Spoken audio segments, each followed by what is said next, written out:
Olá, eu sou o Fábio Karasiak, sou coordenador técnico do Treino Correto e hoje eu vou falar um pouco sobre os princípios do treinamento.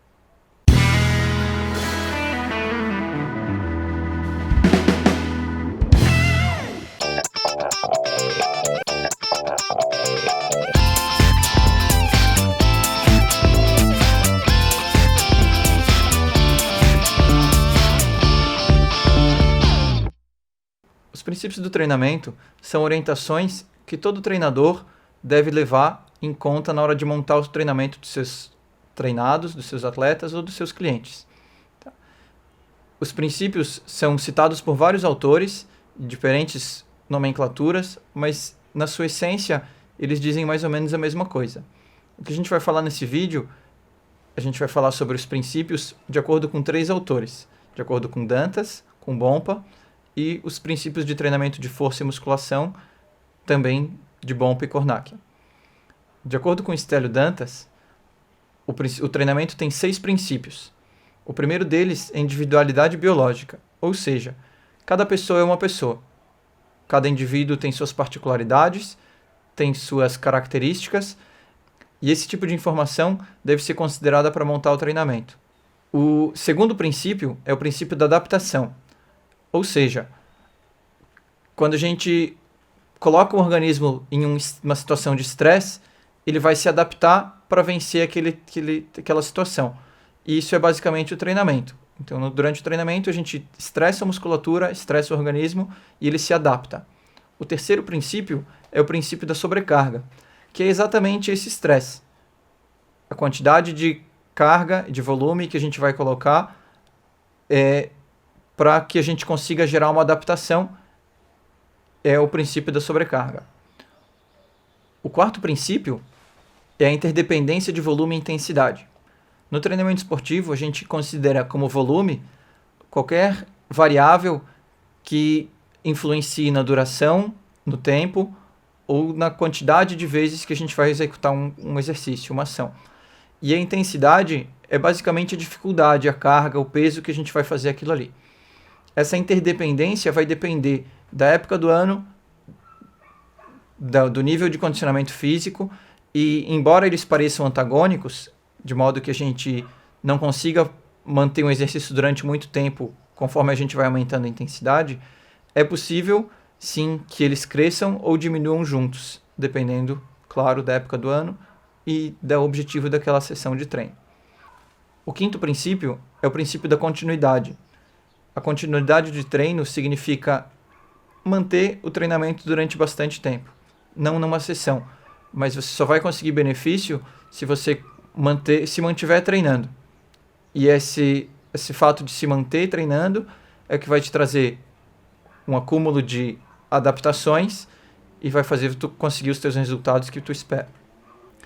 E o último princípio, mas não menos importante, é o princípio da especificidade. Significa dizer que, dependendo do teu objetivo, tu vai trabalhar o mais específico possível para aquele objetivo.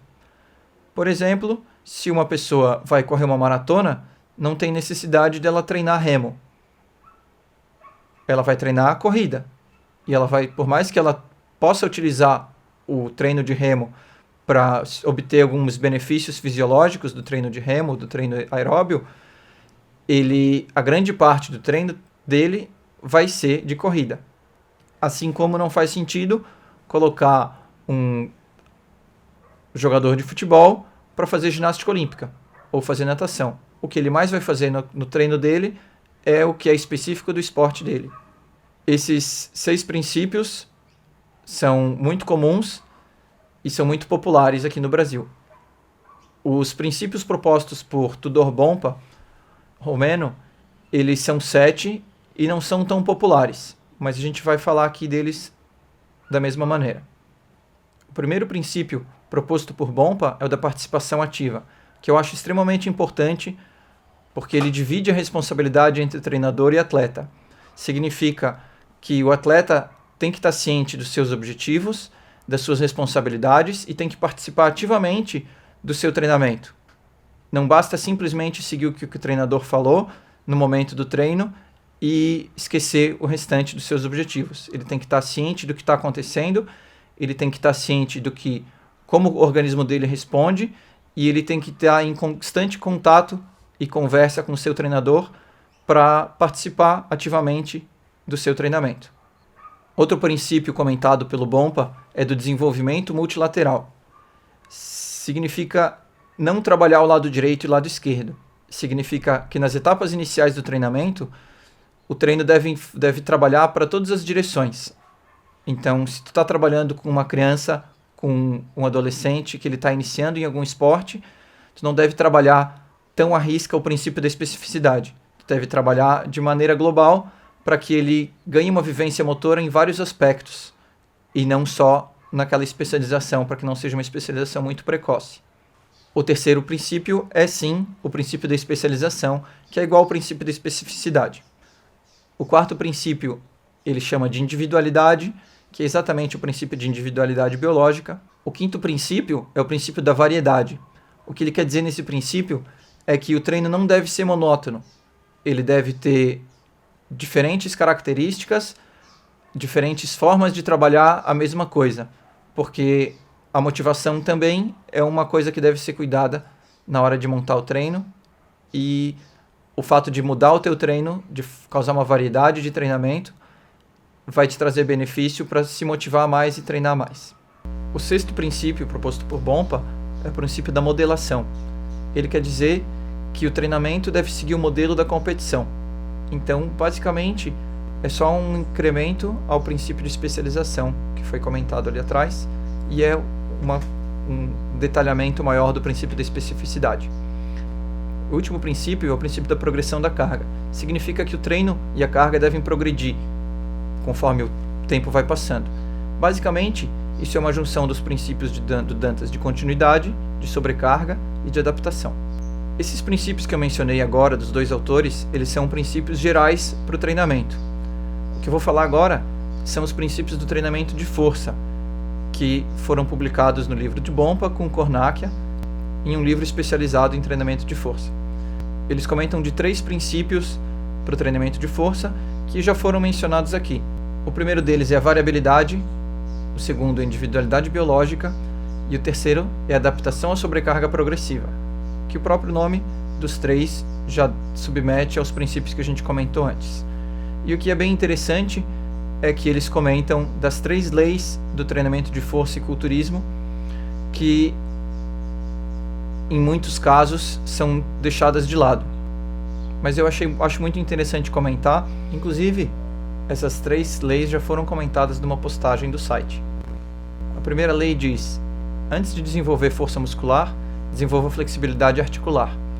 Significa que não adianta treinar força se tu não tem mobilidade para realizar aquele exercício, se não consegue fazer aquele movimento de maneira ampla. Essa redução na amplitude do movimento, ela pode trazer uma série de malefícios. O primeiro deles é criar um mecanismo compensatório de execução de exercício, e esses mecanismos compensatórios acabarem sobrecarregando as articulações. E dessa maneira, podendo levar a lesões. O segundo malefício é que o exercício feito com amplitude menor, ele costuma causar encurtamento muscular. O exercício de força feito numa amplitude grande, ele pode causar melhora na flexibilidade, mas o exercício feito pela metade, com uma amplitude reduzida, ele pode sim causar encurtamento muscular. Esse encurtamento muscular vai acabar sendo mais um gatilho, como se fosse um círculo vicioso, para gerar mais compensações e acabar gerando mais lesão. Além disso, quando a gente trabalha com amplitude maior, a gente trabalha com o músculo sendo alongado, e o fato de alongar mais a musculatura vai aumentar o tempo o tempo de tensão da musculatura e vai acabar causando mais microlesões. Dessa maneira, vai acabar causando mais adaptação e mais resultados. A segunda lei diz: antes de desenvolver a força muscular, desenvolva os tendões. Significa que é para não deixar de fazer esse treino de adaptação que a gente faz toda vez que a gente volta para a academia ou volta para a atividade física. Porque a força muscular inicial, ela não depende só de ganhos estruturais. Ou seja, não é só o ganho de massa muscular que vai fazer com que a gente melhore a nossa força. A força depende de fatores neurais, como o fato do músculo aprender a produzir o movimento. Então, em muitos casos, a gente consegue aprender o movimento, mas a gente não está com a estrutura de tendões e articulações forte o suficiente para tolerar aquela carga. E, mais uma vez, pode levar a lesões. Então, é importante a gente fazer esse treino de adaptação, e eu recebo muita reclamação dos alunos tendo que fazer isso de novo, e para evitar esse treino de adaptação, a melhor maneira é não parar de treinar. Se não parar de treinar, não vai precisar voltar e fazer treino de adaptação.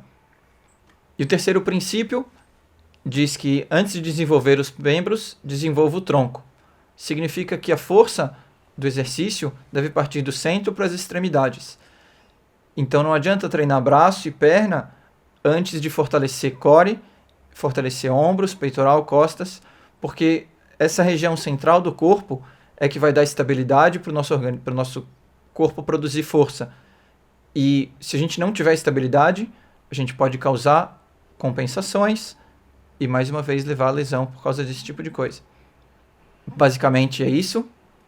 É uma série de princípios e de leis que devem ser levados em conta, e tome bastante cuidado se o seu treinador não leva em conta esses princípios, porque se ele não estiver levando em conta isso, provavelmente o seu treino está sendo feito de maneira incompleta. Se você tiver alguma dúvida, comente, mande uma mensagem. Se você gostou, curta, compartilhe, marque aqui embaixo o seu treinador, seu amigo, e até a próxima.